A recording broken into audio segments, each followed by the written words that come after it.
রাধে রাধে, নিতাই গৌর প্রেমানন্দে, হরি বল হরি বল। তো সামনে আসতে চলেছে রাধা অষ্টমী। রাধা অষ্টমীর মতো কবে পালন করব আমরা 2024-এ 11ই সেপ্টেম্বর বুধবার, এদিনকে আমরা রাধা অষ্টমীর ব্রত পালন করছি। তো এই দিনকে রয়েছে দুপুর 12টা পর্যন্ত উপবাস। তো আমরা উপবাস পালন করব, তার সাথে সাথে আমরা রাধারানীর সম্পর্কে এই ভিডিও থেকে একটু জেনে নেব। কে এই রাধারানী? রাধারানীর মহিমা আমাদের বলা বা বর্ণনা করার মতো ক্ষমতা নেই, কারণ স্বয়ং ভগবান শ্রীকৃষ্ণই রাধারানীকে বোঝার জন্য পরবর্তীকালে কলিযুগে গৌরাঙ্গ মহাপ্রভু হয়ে আবির্ভাব হয়েছিলেন। রাধারানীর ভাবকান্তি নিয়েই তিনি এই গৌরাঙ্গ মহাপ্রভু হয়ে এসেছিলেন। তো আজকের আমরা এই ভিডিও থেকে জানবো রাধারানী কে ছিলেন এবং কিভাবে এই ধরাধামে এসেছিলেন লীলা করতে। তো রাধারানী ছিলেন ভগবানেরই অংশ, লাদিনী অংশ, অর্থাৎ ভগবানকে আনন্দদায়িনী শক্তি হলো রাধারানী।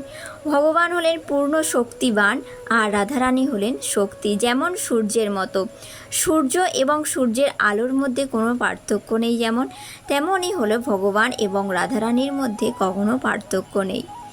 তো এই রাধারানীকে ভগবান মাধুর্য রস আস্বাদন করার জন্য বা মাধুর্য লীলা করার জন্যই তিনি নিজের বাম অঙ্গ থেকে রাধারানীকে আবির্ভাব ঘটিয়েছিলেন। ভগবান গোলক বৃন্দাবন সৃষ্টি হওয়ার লক্ষ লক্ষ কোটি বছর আগেই যখন তিনি রাসমঞ্চে বসেছিলেন, রাসমঞ্চে বসে থাকতে থাকতে তিনি মাধুর্য রস আস্বাদন করার জন্য, লীলা করার জন্য নিজের বাম অঙ্গ থেকে রাধারানীকে আবির্ভাব ঘটিয়েছিলেন।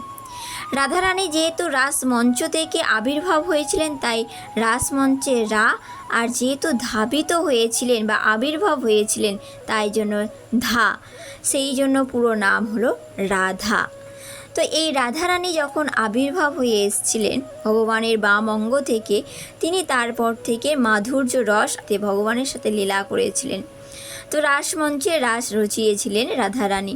ভগবানের খুশির জন্য, ভগবানকে আনন্দদায়িনী, তাই জন্যই লাদিনী শক্তি বলা হয় রাধারানীকে। তো আমরা সবাই রাধারানীর মহিমা বা রাধারানীর গুণগান, রাধারানীকে বোঝার মতো ক্ষমতা আমাদের কারণ নেই। তাই এইখানে আমরা রাধারানী সম্পর্কে বলতে গেলে অনেকেই ভুল ভ্রান্তি বলে থাকি। তাই আমাদের কিছু না জেনে, শাস্ত্রের সম্পর্কে না জেনে রাধারানীর সম্পর্কে কোনো কিছু মন্তব্য করা উচিত নয়। তো রাধারানী পুরোপুরিভাবে ভগবানকে আনন্দ দেওয়ার জন্যই তিনি আবির্ভাব হয়েছিলেন। এখানে আমাদের মতো জড়হত জীব, ওনাদেরকে বোঝার মতো ক্ষমতা আমাদের নেই। তো রাধারানী, এই যে রাধা অষ্টমী ব্রত আসছে, সেই দিনকে আমরা রাধারানীর মহিমা কীর্তন পাঠ করে শোভন করব।